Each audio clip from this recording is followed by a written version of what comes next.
সামনে যে লড়াইটা বাঁধতে যাচ্ছে এই লড়াইটা কিন্তু অনেক দূর যাবে, কারণ আস্তে আস্তে বিএনপির সাথে সরকারের যে দূরত্ব সেটা বড় আকার ধারণ করছে। কেউ কেউ বলছেন যে এই জুলাই আগস্ট অভ্যুত্থানে সবচেয়ে বেশি বেনিফিটেড কারা হয়েছেন, এর মধ্যে ডক্টর মোহাম্মদ ইউনূস তিনি নাম্বার 1-এ আছেন। অনেক কিছু, তিনি ব্যবসা বাণিজ্য, তার ব্যক্তি জীবনের মামলা টামলা, এনবিআর এর ট্যাক্স টোক্স, মানে অন্য একটা লেভেলে তিনি তার সম্মান যেটা তিনি হয়তো ডিজার্ভ করতেন এতদিন বাংলাদেশে সেটা তিনি পাইছেন। এমনকি প্রধান উপদেষ্টা পদটাতে বসার পর তিনি অনেক কিছু করছেন, ওনার জন্য নিজের জন্য করছেন, দেশের জন্য করতেছেন। তবে উনি নিজের জন্য যা করছেন, যে 616 কোটি টাকা মাফ হয়েছে, এগুলো নিয়ে মানুষের এত কনসার্ন নাই। কিন্তু রাজনীতিবিদরা যখনই তিনি মানবিক করিডোর নিয়ে হাত দিলেন, যখনই তিনি চট্টগ্রাম বন্দর নিয়ে হাত দিলেন, তখনই কিন্তু রাজনীতিবিদরা সজাগ হইয়া উঠছে। বিশেষ করে আমি দেখছি জনাব তারেক রহমানকে, তিনি আস্তে আস্তে কঠোর ভাষা প্রয়োগে যাচ্ছেন, তবে ডিপ্লোম্যাটিক ল্যাঙ্গুয়েজের মাধ্যমে। তিনি বলছেন যে আমার কাছে আশ্চর্য লাগে যে 9 মাস হয়ে গেল এই জুলাই অভ্যুত্থানে যারা শহীদ হইল তাদের চূড়ান্ত তালিকাটা আমাদের এই ছাত্র নেতারা, তারাও এটা নিয়ে কোনো এত গর্জ কই ভাই? তারা চাইলে তো 2 দিন আওয়ামী লীগ নিষিদ্ধ হয়, এই চূড়ান্ত তালিকাটাই প্রকাশ হইল না।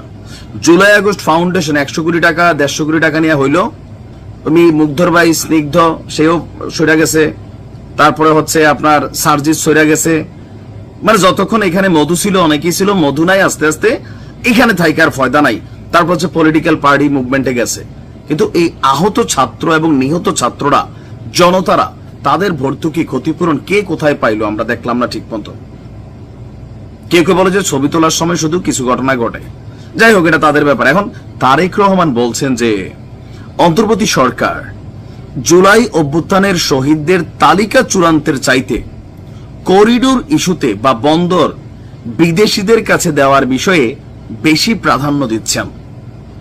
আর করিডোর বা বন্দরের বিষয়ে বর্তমান সরকার নয়, নির্বাচিত জনগণের সরকার সিদ্ধান্ত নিবে যে বাংলাদেশের ভেতর দিয়া মিয়ানমার মানবিক করিডোর পাবে কিনা।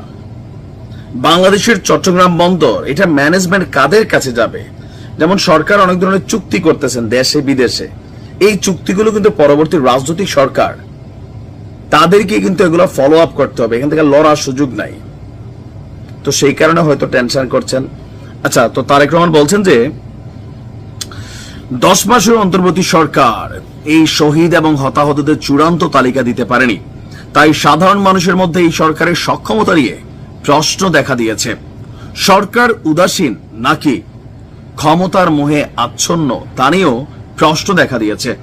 মনে হচ্ছে বর্তমান সরকার শহীদদের চূড়ান্ত তালিকার চাইতে করিডোর ইস্যু বা বন্দর বিদেশিদের কাছে দেয়ার বিষয়ে বেশি প্রাধান্য দিচ্ছে। তার বক্তব্য যে বিএনপি শুরু থেকেই সরকারের কর্মপরিকল্পনা রোডম্যাপ দেওয়ার কথা বললেও সরকার তাতে সাড়া দেয়নি। সরকার বরং জাতীয় নির্বাচনের সুনির্দিষ্ট দিন তারিখের ঘোষণা দাবিকে সুকৌশলে সংস্কারের অভিনব বেড়াজালে আটকে দিয়েছে। তবে আমরা শুনছি প্রেস সচিব বলে দিছে স্পষ্ট, আগামী জানুয়ারি থেকে জুনের মধ্যে নির্বাচন, 2025-এ কোনো নির্বাচন হবে না। প্রেস সচিব বলছেন, আমাকে বলছে যে এই সরকার চলে গেলে তিনি অনেক একা হয়ে যাবেন, এটা হবেন সেটা হবেন, আবেগী বক্তব্য দিচ্ছেন।